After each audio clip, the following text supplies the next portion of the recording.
ABT 06 runs to 10 chapters, plus a preface and a set of definitions that most people skip. That's a mistake. Skipping these foundations leads to critical errors later on. The preface tells you which rules you're allowed to change. The definitions decide who carries functional responsibility. Get those wrong and everything downstream is built on sand. This is part 1 of 3. We're covering the preface, the definitions, and chapters 1 through 3. Specifically, scope, execution, and organization.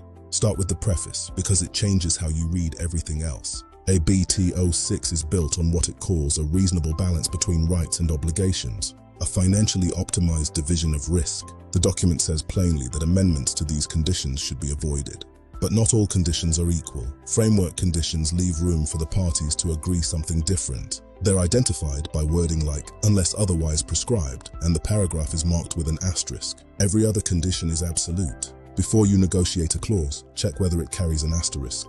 That single character tells you whether you're tailoring the contract or breaking it. Still in the preface. In a design and construct contract, the employer describes the object through functional specifications. The contractor has to be able to infer the intended use from what's written. So the preface warns against words like satisfactory, appropriate, and suitable. They're too inexact to build from. The employer can also point to a reference object as a model. And if the employer chooses instead to prescribe a particular technical solution, a specific make or model of material, the employer is responsible for that choice. Prescribe the solution and risk comes back to you. That's the trade. Describe the function and the risk sits with the contractor. The definitions section draws the line that everything else depends on. A technical solution shows the intended execution without giving reasons. A function describes usability, confirmed by measurement, testing, or use. Telling the contractor the width of a garage opening is a technical solution. Telling him that a vehicle 2 meters wide must be able to pass through is a direction on function. Same opening, completely different allocation of risk. 2 more definitions worth knowing cold. In a design and construct contract, the contractor is responsible for both design work and execution. In a performance contract, the employer is responsible for the design and the contractor only for execution. Functional responsibility means responsibility for achieving an agreed function. It presupposes responsibility for both design and execution. Where the contractor is only executing someone else's drawings, achieving the function falls outside his responsibility. Contract works are what the contractor undertook. Total works are the contract works plus any alterations and additions. Almost every liability clause later in the document refers to total works, not contract works. Chapter 1, Section 1. The scope of the contract works is determined by the contract documents. Where the documents don't show a requirement, the works must satisfy what's required for the planned use. Section 2. The documents are mutually complementary. A requirement only needs to appear once. Section 3 is the discrepancy clause. When documents conflict, the order is the contract, then amendments, then ABT 06 itself, then the order, the tender documents, the basis for tender, and finally other documents. With one override, a functional requirement in the basis for tender takes priority over anything in a tender document. 2 smaller rules follow. The version involving the least expense applies, and figures beat scaled measurements. Section 6. Responsibility for the correctness of data and technical solutions rests with whoever provided them, and the other party's approval does not reduce that responsibility. Section 7. The contractor is assumed to have visited the site and acquired reasonable knowledge before tendering. That duty doesn't normally extend to dismantling, demolition, or soil investigations unless specifically stated. Then Section 8, which is the one to remember. If the employer has prescribed a particular technical solution, executing in accordance with it satisfies contractual requirements. But he still has to ensure the total works meet the contract, though he isn't liable for consequences unforeseen by an expert. Section 11. The employer pays for building permits. The contractor arranges permits for the execution and statutory inspection. Section 12. The contractor observes statutes and has no duty to carry out work contrary to them. If statute changes increase the work beyond what was reasonably assumed, there's a cost adjustment. Section 13. Tenderer proposals can't be used without consent. If used, reasonable compensation is payable. Chapter 2, Section 1. Execute in accordance with the total works documents. Standard of work must match the rest. The undertaking must be carried out in a professional manner, including the skill of a technical consultant. Section 2. The contractor submits quality and environmental plans for approval. Approval doesn't limit liability. Sections 6 to 8 are critical. For any alteration or addition, you must notify the employer without delay. Do this at the latest before design work on it begins. Fail to notify and you lose entitlement to extra payment. Notification is not administration, it's the condition of getting paid. Chapter 3 sets up the job organization. Each party nominates an authorized representative. An initial meeting is held before work begins. Both representatives sign the minutes. Here's the practical point. Where ABT 06 requires something in writing between the parties, a note in the minutes of the initial meeting or a site meeting satisfies that requirement. The employer may inspect at his discretion and a clerk of works has free access to the site. But none of that limits the contractor's responsibility, and the contractor alone directs the execution of the total works. That's the foundation. Which rules you can change, what a function actually is, which document wins, and when you have to speak up. In part 2, we get to the parts that cost money, times, liability and rectification of defects, and costs and payment.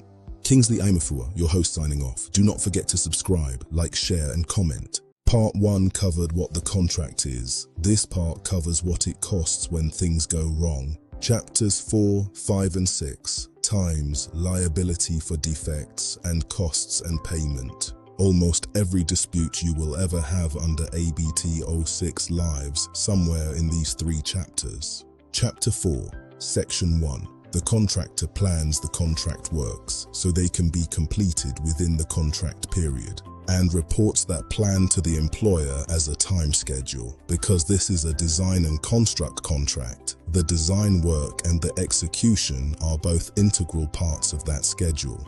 Section 2. The works must be completed and accessible for final inspection at the end of the contract period.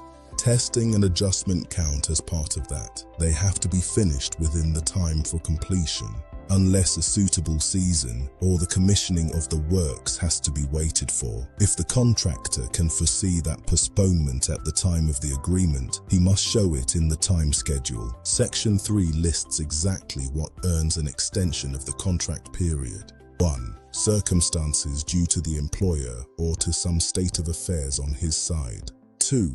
A decision by an authority causing a general shortage of facilities, materials or goods, or limiting the supply of labor. 3. War, defense preparations, epidemic, strike, blockade or lockout, with one exception. A strike or blockade caused by the contractor's own failure towards his employees doesn't count. 4. Weather or water level conditions abnormal for the locality with particularly adverse effects on the works. And 5. The catch-all.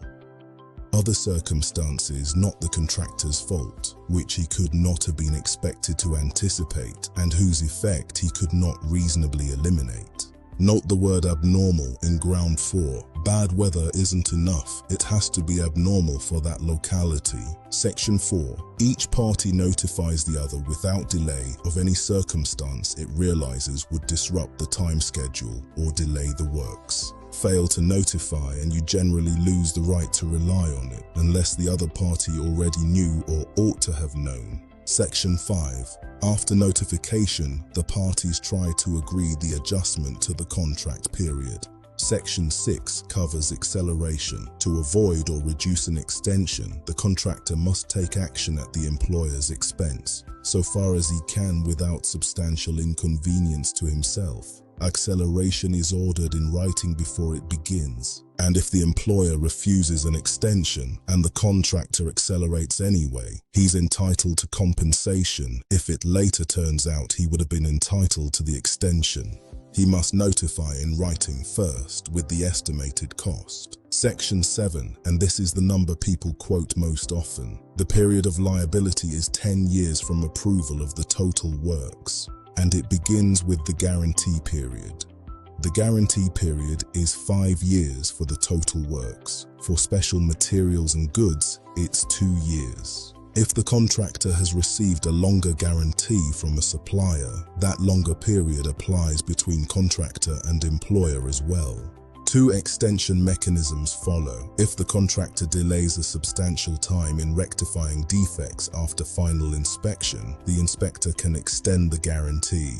And under Section 9, the inspector can extend a guarantee period by up to 2 further years. for unfulfilled quality or environmental undertakings, for rectification work where there are special reasons or where several defects of the same kind keep appearing. Chapter 5, Section 1. During the time for completion, the contractor is liable for damage to any part of the total works not yet handed over, with two carve-outs. He isn't liable for damage caused by the employer and, facilities accepted, he isn't liable for damage due to war, terrorism, or natural disaster.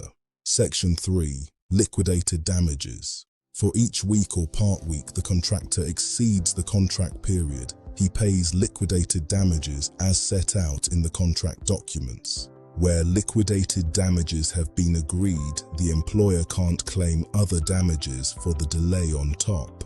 And the deadline is short, a claim for liquidated damages must be presented in writing no later than 3 months after approval. Miss it and the claim lapses. Section 4 is the mechanism that gives ABT 06 its character, where the hindrance falls under ground 1 of Chapter 4, circumstances due to the employer, the contractor is entitled to compensation. But if the employer could not reasonably have anticipated or avoided the hindrance, the costs are divided equally between employer and contractor, 50-50. Neither side absorbs the whole shock. That's the risk-sharing principle at the center of the contract. Section 5. The contractor is liable for defects that become apparent during the guarantee period, but not for everything. He isn't liable for matters due to the employer's faulty planning and design, inadequate maintenance, or ordinary wear. Here's the part that matters in practice. During the guarantee period, if the contractor says a defect isn't his, the burden is on him. Section 6 flips it. After the guarantee period expires, the contractor is liable only for substantial defects due to negligence. Now it's the employer who has to prove it. A defect is generally substantial if it affects the employer's ability to use the building for its intended purpose or involves him in heavy expense. Section 11. If you sign nothing else, know this clause. Each party indemnifies the other for loss due to negligence. That obligation is limited to 15% of the contract price. The cap lifts if the liable party carries insurance for a higher sum. On top of that, there is no obligation to indemnify loss due to interruption or disturbance in commercial activities. Business interruption is simply out. And both protections share one off switch. None of these limitations apply where a party has been guilty of gross negligence. Section 15. The employer must notify defects or damage in writing without delay, and he pays extra if he notifies late. Section 17. The contractor has both a right and a duty to rectify what's noted. That happens no later than 2 months after notification. Section 19 gives a limit. The contractor isn't obliged to rectify if it would be unreasonable relative to the cost. Instead, the employer deducts the difference in value. Section 21 sets the clock on damages. Claims go in writing within 3 months of damage becoming apparent. Late claims lapse. Section 23. The contractor carries all risk insurance against damage to the total works. It runs during time for completion and for 2 years after. He also carries third-party liability insurance of not less than 200 times the price base amount. Policyholder excess is capped at 3 price base amounts. Chapter 6. Alterations and additions are settled by balancing the work added against the work omitted. Value comes first from unit prices. A stated unit price holds for increases or decreases of up to 25%, but always up to 0.5% of the contract price. Where unit prices don't work, added work is valued on the prime cost principle. Materials, labor, plus the contractor's fee as a percentage. Section 11. If deducted work exceeds added work, 10% of the difference is credited to the contractor. Profitable loss payment hits above 20%. Retentions. The employer may retain 10% of completed works, but the total may not exceed 5% of the contract price. After approval, he may retain 5% for defects confirmed at final inspection until rectified en masse, and not for longer than 4 months. Invoices are paid within 30 days of receipt. Late payment carries interest under the Interest Act. Limitation. Contractor claims generally lapse 6 months after approval, but claims for price or VAT get 2 years. Surety is provided within 2 weeks. The contractor's surety is 10% during time for completion, then 5% after approval. Time, liability, money, 5 years of guarantee, 10 years of liability, 15% of cap, and a 50-50 split. In Part 3, inspection and handover, cancellation, and how disputes actually get resolved. Kingsley Amufua, your host, signing off. Do not forget to subscribe, like, share, and comment. The last 4 chapters of ABT 06 decide 3 things: when the job is legally finished, when either party can walk away, and what happens when you can't agree. Chapters 7 through 10. This is Part 3. Chapter 7 opens with the inspection types, and they're worth knowing by name. Pre-inspection. Either party can request it where work won't be accessible for inspection later, where rectifying afterwards would cause substantial inconvenience, or where the employer starts using the work early. Final inspection, carried out on expiry of the contract period or without delay after the works are complete, where a function can't be inspected then, through no fault of his. That part happens later as a supplementary final inspection.